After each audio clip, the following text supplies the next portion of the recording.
အောက်ပိုင်းကစားပြီးရင်ဘယ်လိုကြောရှော့ကြမလဲဒီနေ့ဗီဒီယိုမှာကျွန်တော်သုံးတဲ့အကြောရှော့လေးတွေကိုပြောပြသွားပါမယ်မင်္ဂလာပါ Jazz ဖြစ်ပါတယ်ပထမဆုံးအနေနဲ့ကျွန်တော် Forola နဲ့ပေါင်ရှိတွေပေါင်နောက်တွေတင်မားတွေခြေသလုံးတွေကိုလိမ့်ပါတယ်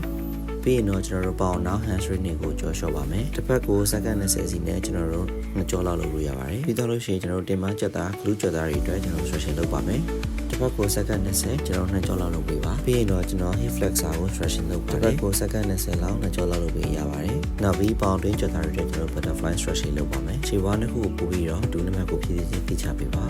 စက္ကန့်20နဲ့ကြော်လောက်လုပ်ပြီးလို့ရပါတယ်နောက်ပြီး cobra stretch နဲ့ကျွန်တော် child pose လေးကျွန်တော်လုပ်ပါတယ်ဒီကိုစက္ကန့်20လောက်စီဆော်ပြီးလို့ရပါတယ်ပြီးရင်တော့မတ်တရက်ပြီးကျွန်တော်ပေါင်အရှိကို stretching လုပ်ပါတယ်ဘက်ကိုစက္ကန့်20နဲ့နှစ်ကြော်လောက်စီလုပ်ပြီးလို့ရပါတယ်နောက်ဆုံးအနေနဲ့ကျွန်တော်တို့ခြေသလုံးချွတ်သားတွေကိုကြော်လျှော့ပါမယ်ဘက်ကိုစက္ကန့်20လောက်နဲ့နှစ်ကြော်လောက်လုပ်ပြီးလို့ရပါတယ်နောက်လေးကတော့ကျွန်တော်အောက်ပိုင်းထိုက်ပြီးကြော်လျှော့တဲ့ပုံစံလေးပါအောက်ပိုင်းထိုက်ပြီးအကျုံး short တူဆိုလို့ရှိရင်လိုက်လုပ်ကြည့်လို့ရပါတယ်ဗီဒီယိုလေးဟာတော့ဝင်နေဆိုလို့ရှိရင်တကယ်ချင်းနေတီအောင် share တော့ပေးပါအောင် follow မလုပ်ရသေးလို့ရှိရင်လည်း follow လုပ်ပေးခဲ့ကြပါဒီချင်တာရှိလို့ရှိရင်ကျွန်တော်ကို like အောင်မြန်လို့ရပါတယ်နောက်ဗီဒီယိုမှာပြန်တွေ့ကြမယ်